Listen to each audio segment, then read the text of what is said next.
যে উত্তপ্ত এরিয়ায় আমরা সিকিউরিটি ছাড়া ঘুরে আসলাম। শীতলকুচি, ভাবের থাড়া, লালবাজার, গোলেনাহাটি, খলিশামারি, কোনো রকম আমাদের উপরে আক্রমণ হয় নাই।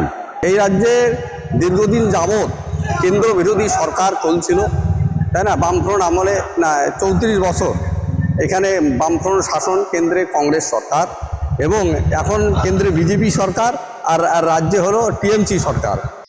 ভারতীয় জনতা পার্টি 180-এরও উপরে সিট নিয়ে এটা ক্ষমতায় আসছে, এবং আমরা শীতলকুচি বিধানসভা 100% জয়ী হব। এখানে যেভাবে সমর্থন, একদম সঠিক হয়েছে সিদ্ধান্ত, কারণ দীর্ঘদিন যাবৎ একটা রাজনৈতিক কেরিয়ারে, তাই না, এখানে বিরোধী পক্ষেরও সমর্থন আছে।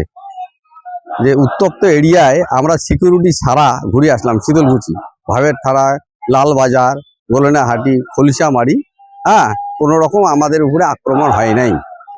এটা একমাত্র সম্ভব হয়েছে মহিলা প্রার্থী দেওয়াতে, এবং যারা সন্ত্রাস করে তারা যাদের মহিলার উপরে আক্রমণ হবে না, এবং একটা বিশাল জনসাপোর্ট এই প্রার্থী দেওয়ার ফলে তৈরি হয়েছে, এবং তার ফলে টোটাল বিধানসভা একদম শান্ত হয়ে গেছে।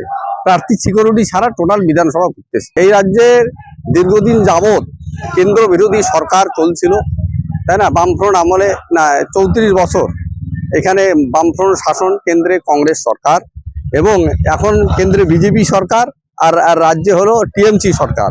এই যে কেন্দ্র বিরোধী যে সরকার এখানে প্রতিষ্ঠিত হয়েছে, তারপরে পশ্চিমবঙ্গ আজকে 40 বছর যাবৎ বঞ্চিত। এখানকার শিল্প কারখানা, এখানে অর্থনৈতিক ডেভেলপমেন্ট হয় নাই, তাই এখানে যুবকদের কর্মসংস্থান নেই সঠিকভাবে, এখানে হয় নাই। এখানে যে সমস্ত এলাকায় গতবার আমাদের এখানে 2021-এ এখানে ভারতীয় জনতা পার্টির এমএলএ জয়ী হয় বরেনচন্দ্র বর্মন মহাশয়, কিন্তু ওনারা কোনো রকম এমএলএকে টাকা স্যাংশন করতে দেয়নি।